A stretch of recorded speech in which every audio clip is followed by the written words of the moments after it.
Greetings.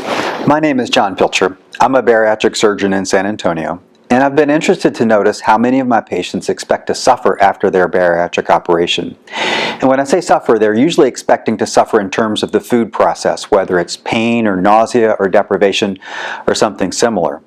I don't think patients have to suffer in order to have success. In fact, I think the best way to get to success is to not suffer at all. Put in work? Yes. Now we're going to unpack this a little bit. This idea of suffering, or the need for suffering, or the expectation of suffering, I think it comes from several themes. One of these is the Protestant ethic. And the Protestant ethic is a theme in Western culture that says that one must do work in order to have success, which I believe in. But it's often taken to the next level or oversimplified to say no pain, no gain. And so, like in the gym, people expect to have pain and suffering in order to have growth or success.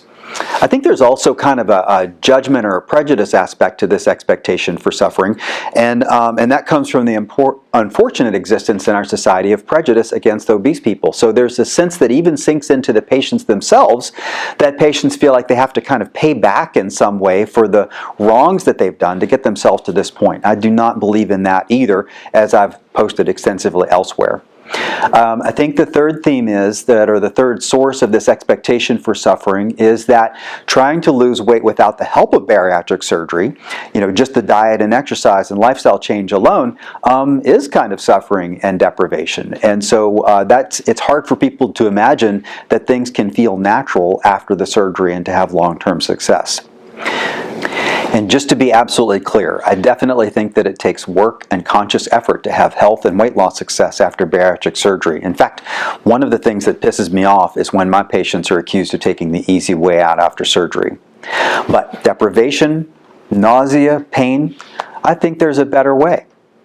First, on the deprivation piece, one thing that I've posted extensively elsewhere is that the bariatric operation, this is true of sleeve and gastric bypass, will actually change the energy hormones and the hunger level in such a way that patients feel less hunger. They go from a hunger that's not healthy and is way above what's appropriate down to a level that is appropriate for sustenance and appropriate for energy. So the deprivation piece is taken care of by the surgery. The pain and the nausea piece are the thing that I think patients are actually most worried about. So let's focus in on that. And it's true that in the first couple of months after the surgery, the little stomach pouch, again, gastric bypass and sleeve the same, the little stomach pouch is kind of stiff or resistant, and it's easy to overfill it. And so it's quite possible to eat a bit too much, maybe one bite too many, and have pain or nausea or pressure and throwing up, and that is suffering.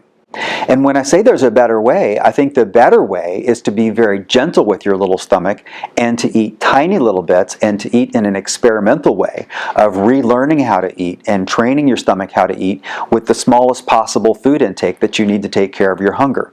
That's the way, and in fact the most successful patients who tiptoe back into eating and don't rush back into eating and pay attention to their eating, those are the patients that feel the best and have the best long-term weight control.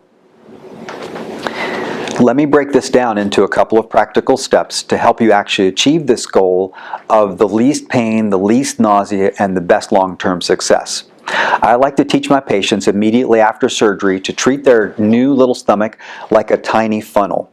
And if you use your imagination, you'll know that only thin fluids can go through this tiny funnel, and even the thin fluids may overflow that tiny little funnel. And it acts like a tiny little funnel because it's stiff and resistant, which is natural right after the operation in the first week or two. And then we're going to teach our patients that it's gradually okay to move into solid food. In our practice, that's about 8 to 10 days after surgery. And that's as the healing is happening and this tiny funnel stomach is opening up or relaxing just a little bit. But still, this is the other theme. I want you to follow the hunger level and never force food or never overdo food. And then when you do feel hungry and you do try a little bit of food, I'm going to ask you to test out very small amounts of food, silly small amounts of food like 6 beans or 1/3 of an egg or 1/4 of a cheese slice would be good places to start. Now I want you to follow the guidelines of your surgical team. Many surgical teams have protein requirements and they'll have ways for you to meet those requirements, I think, without stressing or damaging your little stomach pouch. But for me, it's going to be about gentle kind of tiptoe into eating. Okay, now there's a different circumstance we need to discuss. Sometimes the little stomach pouch does not heal well, and the little stomach pouch does not accept fluids or food as we expect. And so if you happen to be a patient who is doing their best and paying attention and have recurring episodes of nausea or pain or throwing up, you need to be in contact with your surgical team, because what I've been discussing so far is the routine course of events and the routine recovery, but not everybody gets that. For us, it's 3 or 5% of the time that things will go a little bit off track and we need to change plans. Okay, so once again, I do not expect my patients to have sustained pain or nausea after their bariatric operation. If they have occasional pain or nausea and they can figure out what they did, correct it going forward, that's fine. That's a learning experience. If you're a patient who's having sustained nausea or vomiting after surgery, you need to be in contact with your surgical team. But the good news is that most patients, if they take care of their little stomach pouch and keep it healthy and happy, then it's going to take care of you.